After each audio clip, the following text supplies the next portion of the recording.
تعالى وبركاته ሶሐቦችና ቀደምት ሰልፎች ለቀልባቸው ትዳት እጅጉን ይጨነቁ ነበር። ኢያስ ኢብኑ ሙዓውያ ስለ ባህሪያቸው ሲናገር በእነርሱ ዘንድ በላጩ ሰው ልቡ ንጹሕ የሆነውና ከሐሜት የታቀበው ነው ብለዋል።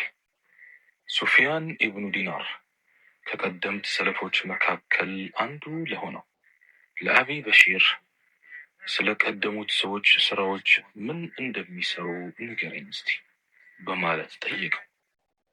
እርሱም ትንሽ ይሰራሉ፣ ነገር ግን ብዙ ምንዳ ያገኛሉ አለ። ይህ እንዴት ሊሆን ቻለው በማለት ጠየቀው። አቢ በሺርም ልባቸው ንጹሕ በመሆኑ ነው በማለት መለሰበት።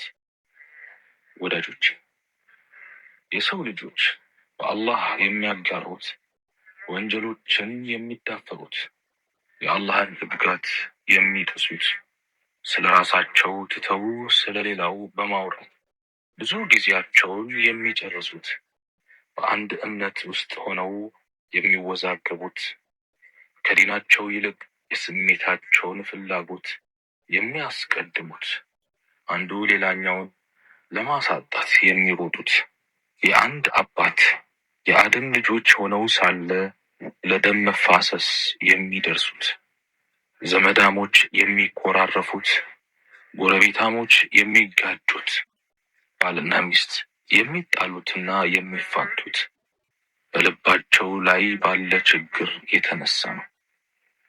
እናም ይህንን አሁን ያለንበትን ሁኔታ ስናስተውልና የወደፊት ስጋቶችን ስናጤን አንድ ነገር የግድ ያስፈልገናል ከሚለው ነጥብ ላይ እንደርሳለን። ንጹሕ ቀን ያስፈልገናል። አላህ ሱብሓነሁ ወተዓላ ሁሌም ስለሱ መልካም ነገር እንድናስብ ይፈልጋል። ተፋኡል ወይም ሑስኑ ظን ልንለው እንችላለን። እይታን ማደፍረስ፣ መጥፎ ማሰብና ማሟረት ነገሮችን ያወሳስባል። ኸይር የለው ወዳጄ። እኛ ሙስሊሞች በአላህ ጉዳይ ላይ የጠራ አቋም ነው ያለን። ብዥታ የለብንም። ሁሌም ከፈጠረን ጌታ መልካምን ነገር እንጠብቃለን። አላህ መልካም ነገር ሁሉ ከሱ ነው። መልካም ነገሮችን እንጂ ከሱ አንጠብቅም፣ አንመኝም። ከጠበቁት ቦታ የሚታጣው ሰው ነው። ጠብቁኝ ብሎ የማይቀረው አላህ ብቻ ነው። ለዘመናት በዚህ መልኩ ኖሬያለሁ። ብዙ ነገር አተረፍኩ። አሁንም በእጄ ካለው ነገር ይልቅ እርሱ ዘንድ ባለው ነገር እተማመናለሁ። ሕይወታችን ካሰብነው ሐዲድ እየሳተ ያለ ቢመስለንም ነገሮች ወደ አሉታዊነት አዘም ብለው ቢታዩንም ሁሌም መልካም ነገርን እናስባለን። በጎውን አሻግረን እናያለን። ኢንሻአላህ ሁኔታዎች ይለወጣሉ። ነገሮች ሳይታሰብ ይቀየራሉ። ከኛ የሚጠበቀው መሮጥ ነው። ማርሽ ቀያሪውና ትንፋሽ ጨማሪው አላህ ነው። ዙሪያህ በመከራ ቢከበብም፣ ተጨባጭህ በእሾህ ቢታጠርም፣ መንገድህ የጨለመ ቢመስልም ጥሩ ነገር አስብ። መልካም ነገርን እንጂ ወደ ህሊናህ አታምጣ። አንዳንዴ ጥሩ ማሰብ ብቻውን ነገሮችን ጥሩ ያደርጋቸዋል። ጥሩም ማሰብ ነፃ ያወጣናል።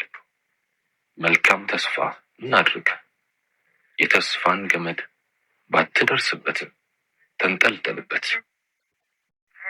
መልካም እያሰቡ መሞት ይሻላል። መልካም ማሰብ ነገሮች ጥሩ ይሆናል ብሎ ተስፋ ማድረግ ጤናን ይጠብቃል። በሕይወት ለመኖር ያግዛል።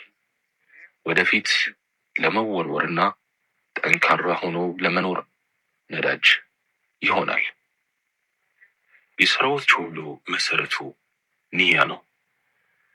ስለሆነም ስራዎችን ከመጀመርህ በፊት መልካም ነገር ንይት። በሁሉም ስራዎች ውስጥ ሌሎችን መጥቀምንና ከክፋት መታቀብን አስብ። ስራና ጥረት ወደ ታላቅ ደረጃ ለመድረስ ትላልቅ መንገዶች ናቸው። ለሰው ልጅ በሽታ መድኃኒት፣ ለህመሙም ፈውስ ናቸው። ከዚህም በማንኛውም ሰው እጅ ላይ ያሉ ድልብ ሀብቶች ናቸው። የሰው ልጅ ትክክለኛ ዋጋው አሳምሮ የሚሰራው ነገር ነው። ስራ ፈት ከቁጥር አይገባም፣ ዜሮ ነው። ሰነፍ ሰው አይረባም። የማይጥር የማይደክም ሰው ዋጋ የለውም። ትኩረትህን በአንድ ስራ ላይ አድርግ፣ በውስጡም ሰጥመህ ስራ። ውደደው፣ አፍቅረው፣ ተቃጠልለት። በመጨረሻም የልዩ ግኝት ባለቤት ትሆን ዘንድ እጅግ አስፈላጊና ወሳኝ በሆኑ ነገሮች ጀምር። እዚህም እዚያም በመበታተን ኃይልህን አታዳክም። ጉልበትህን አትጨርስ። ማባከን ስንፍና ነውና። ነገሮችን መስመር ማስያዝ የስኬት መንገድ ነው። አንዳንዱን ነገር በተገቢው ቦታ ማስቀመጥ ከስኬት ባለቤቶች የሚጠበቅ ነው። ዝርክርክነት አስቀያሚ ባህሪ።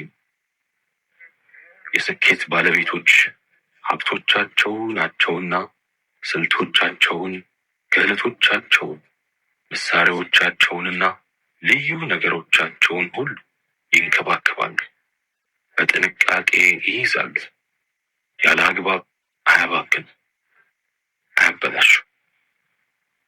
መልካም ስራ ካለህ የአላህ ስብሓንሁ ወተዓላ እዝነትና ረሕመት በሰፊው ለመከጀል አታፍርም።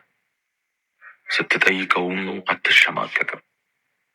ጥሩ አቋም ላይ እንዳለ ያወቀ ሰው ለብሔራዊ ቡድኑ ሊመረጥ እንደሚችል ይገምታል። ጥሩ ኢማን ላይ ያለ አይሸማቀቅም።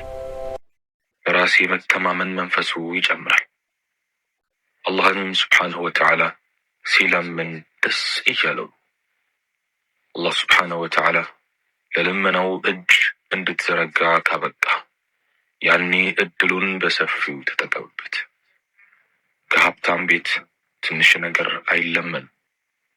አላህ ስብሓንሁ ወተዓላ ሞልቶታልና ከለመንክ ውዱን ነገር ከጠየቃችሁ የጀነት ላዕላዩን ክፍል አልፊርደውስን ጠይቁ ይላሉ ነቢያችን ዓለይሂ ሰላቱ ወሰላም። ሶሓቦችም ተመኙ ሲባሉ ለምን ትላልቅ ነገሮችን ነበር የሚመኙት?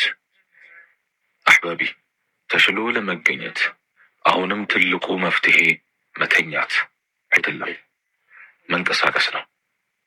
ስለሆነም ይህች ዓለም የሥራ መሆኗን አውቀን ዛሬውኑ አሁኑኑ ታጥቀን ልንነሳ ይገባል። በዚህች ምድር ላይ ሲኖር ሰነፍ፣ ድሃ፣ መሃይም አሊያም ሌላ ነገር መባልህን ከፈራ፣ ከተራ ሰዎች መካከል መመደቡ ከቀፈፈ በርትተህ ስራ። ያለህበትን ሁኔታ መቀየር የምትችለው አንተ ብቻ ነህ። ሩቅ ካሉ ሀብታም ዘመዶችህ በላይ ከትከሻህ ጋር ተያይዘው ያሉ እጆች ለአንተ ቅርብ ናቸው።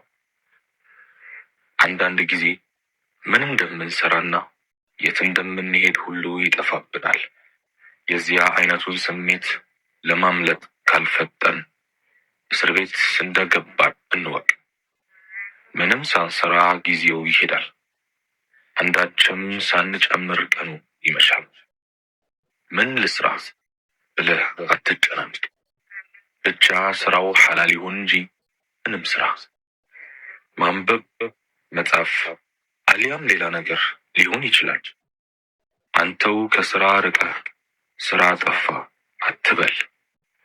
የሰውን ልጅ የሚለውጠው እንቅስቃሴው ነው። ሐረካ በረካ አለው ይባላል። ሰውም የሚጨምርልህ ይህን ያህል አለኝ ስትለው ነው። ወዳጄ ሆይ እስልምና ቅድሚያ ወደሱ ለመጡት ሰዎች ቦነስ አለው። ለሰሩትና ላልሰሩትም የክፍያ ዋጋ አበላልጧል። ለመጀመሪያው የሰላት ሰልፍ ትልቅ ዋጋ እንደሰጠ ሁሉ ለቀዳሚዎቹ ተዋናዮች ዋጋ ሰጥቷል። ኢማም ሊሆን የቻለው በእውቀት ስለበለጠ ነው። መሃይም በሰዎች መካከል እያለ እንደሌለ የተረሳው ስላልተማረ። በሶላት ሶፍ ኋላ ላይ ስትታይ እንደሚያሳፍር ሁሉ በሕይወት ሰልፍም ከኋላ ላይ አትገኝ። ሁሌም ከሕይወት ምርጥ ውሎች ላይ ተገኝ። ከትላልቅ የዲንና የእውቀት አውድማዎች አትቅር። ከመሃል መገኘትም አንድ ነገር ነው። ብቻ ከኋላ አትሆን።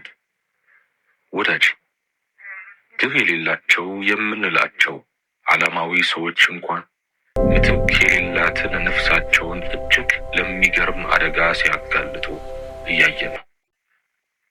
ገደላ ገደል ይወጣሉ፣ ከሰማይ ይወረወራሉ። እኛስ ይህችን ነፍሳችንን ለመልካም ነገር ማዋል ያቃተን ለምን ይሆን? በዚህች ዓለም ላይ የማንችለው ነገር የለም ያሉ ሰዎች በርግጥም ተአምር ሲፈጥሩ እያየን ነው። እንችላለን ያሉት ጨረቃ ላይ ወጥተዋል። አያቅተንም ያሉት ጠፈር ላይ አርፈዋል። እኛ ግን ትንሹን ነገር እንኳን አንችልም ብለን ተቀምጠናል። እናም አልችልም አትበል፣ ተነስና ሞክር። እስከ መቼ የሌሎች አድናቂ ሆነህ ትኖራለህ? እስከ መቼስ ተከታይ እንደሆንክ ትዘልቃለህ? እስከ መቼስ የሰውን ኑሮ ትኖራለህ? በምድር ላይ ብዙ ዓመታትን ኑረህ አሻራህ ሳያርፍባት ማለፍህ ያሳፍራል። በመሬት ላይ ተገኝተህ ፋናህ ሳይታይ መሄድህ ያሳዝናል። ዓለም ላይ የብዙ ሰዎች ስም ተነስቷል። ያንተስ በምን ይነሳ? የበርካቶች ስብዕና ተወስቷል። ያንተስ በምን ይወሳ? ለብዙዎች የሕይወት ታሪካቸው በመጽሐፍም በፊልምም ተሰርቷል። ያንተስ ምን ተብሎ ይሰራ? አልችልም አትበል፣ እችላለሁ በልና ከራስህ ጋር ሙግት ግጠም። ጎበዝ ከሆንክ ወደ ጓዳ ተመልሰህ ልጆችህና ሚስትህ ላይ ከምትጮህ ዱንያ ፊት ሂድና ጮህባት። የምሬን ነው አንላቀቅም በላት። የቱን ያህል ብታንገላችኝም ላንቺ የእጅ አልሰጥም ብለህ አንቧርቅባት። ሰውስ ከሆንኩና የምመኘውን እስካሳካ ድረስ በቁርጠኝነት ፋለምሻለሁ ብለህ ቁርጡን ንገራት። ሕይወት እንደ ወራጅ ወንዝ ናት። ሁሌም ያለማቋረጥ ትፈሳለች። ማንንም ቆማ አትጠብቅም። ማንም ደግሞ የሚያቆማት አይደለችም። ይህን ካስተዋልን መፍሰስ እንደማያዋጣ እንወቅ። ህልም አለኝ ያለው የጥቁሮች መብት ተሟጋቹ ማርቲን ሉተር ኪንግ ህልሙን ለማሳካት 100 ዓመት እንኳን አልፈጀበትም። ነፃነትን ህልሙና ዓላማው አድርጎ የተነሳው ማንዴላ ያለመውን ለማሳካት 50 እንኳን አልዘገየም። ትላልቅ ዓላማዎች ከትናንሽ ሐሳቦች ይወለዳሉ። እኛስ ጥሩ ነገርን ሁሉ ህልማችን ብናደርግ ምን ችግር አለው? አይሳካላችሁም አርፋችሁ ተቀመጡ ያልን ማን ነው? አይደለም የዱንያ ላይ ስኬትን ጀነትንስ ህልማችን ብናደርግ ምን ያስፈራናል? እርግጥ ነው ያለንበት ሁኔታ ከተመቸን፣ ድህነታችን ከወደድን፣ ዲን አለማወቃችን ደስ ካለን ዓላማ አይኑረን፣ ህልም አናልም፣ ብሩህ ተስፋም አይታይም። ካልሆነ ግን ሌሎች ባይሉም እንኳ አንተ እንዲህ በል፣ ህልም አለኝ፣ ዓላማ አለኝ። ጥሩ ሙስሊም የመሆን ህልም አለኝ። ደስተኛ ኑሮ የመኖር ህልም አለኝ። ኢማንን በእጄ የማስገባት ህልም አለኝ። እስልምናንና ሙስሊሙን እስከ ሕይወቴ ፍጻሜ የማገልገል ህልም አለኝ። ሶሐቦችን የማግኘት ህልም አለኝ። ታላቁንና ተወዳጁን ነቢይ ዓለይሂ ሰላቱ ወሰላም የማየት ህልም አለኝ። ጀነት የመግባት ህልም አለኝ። አምላኬን በማየት የጀነት ሁሉ የበላይ የሆነውን ጸጋ የማሳካት ህልም አለኝ። ቢኢዝኒላህ ህልሜን ሳላሳካ አልሞትም። ኢንሻአላህ ዓላማዬን ሳላሳካ ምድርን አልለቅም። አላህ ስብሓነሁ ወተዓላ በሰማነው የምንጠቀም ያድርገን። سبحانك اللهم وبحمدك أشهد أن لا إله إلا أنت أستغفرك وأتوب إليك وآخر دعوانا أن الحمد لله رب العالمين والسلام عليكم ورحمة الله تعالى وبركاته.